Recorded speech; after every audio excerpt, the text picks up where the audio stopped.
Hello दोस्तों, स्वागत करते हैं आपका एक बार फिर से अपने यूट्यूब चैनल आर के क्लासेज में। यहाँ पे दोस्तों आज के सेशन में हमने पिक किया हुआ है इंटर क्लास की भौतिक विज्ञान, जो कि द्वितीय प्रश्न पत्र यानी द्वितीय यहाँ पे फिजिक्स है। इसमें दोस्तों चैप्टर 3 में आपका प्रिज्म आता है, यानी प्रिज्म द्वारा प्रकाश का अपवर्तन तथा प्रक्षेपण नाम का जो लेसन है दोस्तों, उसी में एक क्वेश्चन मैं यहाँ पे लिया हूँ। बहुत ही बढ़िया क्वेश्चन है, आपके एग्जाम में लगभग ये हमेशा पूछा जाता है। आप देखेंगे विद्या क्वेश्चन बैंक को आप उठा करके देख लीजिए दोस्तों, ये वेरी इंपॉर्टेंट वाले क्वेश्चन आपको मिलेंगे, जो कि दोस्तों ये ऐसे अकेले भी आ जाते हैं, यानी कि केवल क्वेश्चन के रूप में आ जाते हैं यहाँ पे। नहीं तो क्या होता है कि जिसे मान लेते हैं कोई डिफिनीशन दे देता है, डिफिनीशन के साथ में भी ऐसे क्वेश्चन को जोड़ दिया जाता है। वास्तव में देखा जाए तो ये वर्ण विक्षेपण जो आपका क्षमता है, उसी से रिलेटेड ये क्वेश्चन है दोस्तों। अगर वर्ण विक्षेपण क्षमता की परिभाषा आपसे पूछा जाएगा तो समझ लीजिए कि निश्चित ही उसमें ये क्वेश्चन को जोड़ दिया जाएगा। तो आपको डिफिनीशन के साथ साथ में ये न्यूमेरिकल भी सॉल्व करना आना चाहिए, नहीं तो आपका आधा नंबर डिफिनीशन से मिलेगा, आधा नंबर जो आपका न्यूमेरिकल से मिलने वाला है दोस्तों वो कट जाएगा। ठीक है, बहुत सिंपल सवाल होती हैं, बहुत ज़्यादा कठिन नहीं होती हैं ये। आप हमारे साथ बने रहिए वीडियो में। एक सवाल देखने के बाद ये उम्मीद कीजिए कि बिल्कुल भी एग्जाम में आप ऐसे सवालों को लगा के आएंगे। ठीक है, तो आइए देखते हैं कि सवाल क्या दिया गया है। देखेंगे यहाँ पे बताया जाता है, फ्लिंट कांच के लिए बैगनी, पीले तथा लाल रंगों के प्रकाश के लिए अपवर्तनांक क्रमशः इतना इतना इतना है। तो फ्लिंट कांच के पदार्थ की विक्षेपण क्षमता ज्ञात कीजिए। अब दोस्तों यहाँ पे देखेंगे विक्षेपण क्षमता पूछा गया है, वर्ण विक्षेपण क्षमता भी कह सकता है, दोनों बातों को आप ध्यान दीजिएगा। तो दोस्तों यहाँ पे बैगनी के लिए हम लोग जानते हैं बैगनी का अपवर्तनांक, यहाँ पे देखेंगे बैगनी का अपवर्तनांक। दोस्तों बैगनी के अपवर्तनांक को हम लोग दर्शाते हैं किससे? NV से। ठीक है, NV का मान दिया गया है कितना? 1.632 दिया गया है। वहीं पीले का अपवर्तनांक इतना दिया गया है, तो पीले के अपवर्तनांक को दोस्तों हम लोग NY से दिखाते हैं। तो Y, अच्छा एक बात मैं आपको बताना चाहूँगा, NV से आपका बैगनी होता है यानी वायलेट होता है, इसीलिए इसको NV से दिखाते हैं।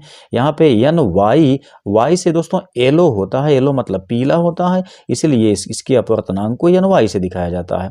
तो इसकी वैल्यू दी गई है 1.602। वहीं दोस्तों देखेंगे तो लाल रंग के लिए अपवर्तनांक कितना है? तो लाल के अपवर्तनांक को NR से दिखाया जाता है, जिसकी वैल्यू 1.613 दी गई है। ठीक है, अब आपसे पूछा क्या गया है? आपसे पूछा गया है विक्षेपण क्षमता ज्ञात कीजिए। बहुत सिंपल सवाल है, बहुत कम टाइम में आपकी ये सॉल्व हो सकती है। तो दोस्तों क्या होता है, विक्षेपण क्षमता आपका यहाँ पे ओमेगा से दिखाया जाता है। यहाँ पे देखेंगे विक्षेपण क्षमता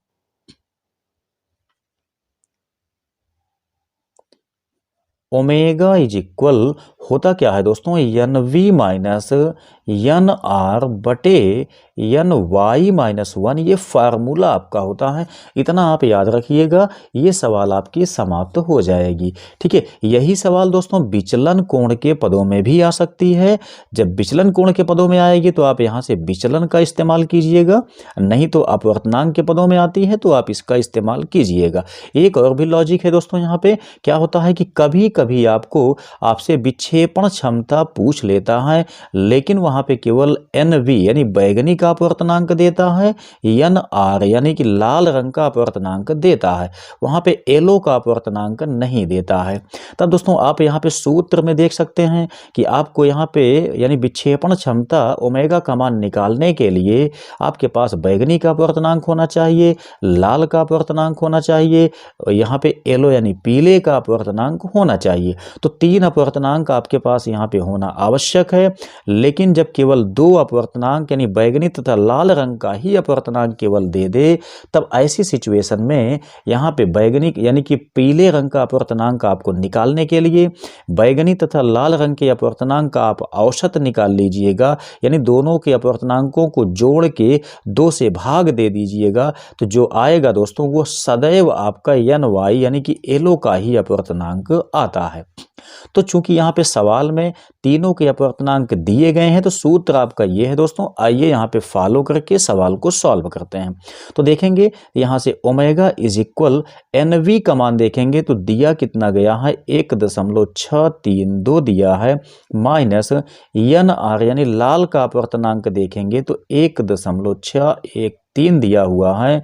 वहीं देखेंगे NY यानी कि पीले का अपवर्तनांक आपके पास 1.620 दिया गया है, -1 होता है दोस्तों। सूत्र में आप देख सकते हैं। यहाँ से हमने क्या काम किया, अब इसको सॉल्व करना है। यहाँ पे देखेंगे तो यहाँ पे 16 32 में से 16 13 दोस्तों आपको घटाना पड़ेगा। जब आप घटाएंगे यहाँ पे तो 0.019 आ जाएगा। ठीक है, अब यहाँ पे देखेंगे जब 1.620 में से 1 घटाया जाएगा तो फाइनली यहाँ पे 0.620 आ जाएगा।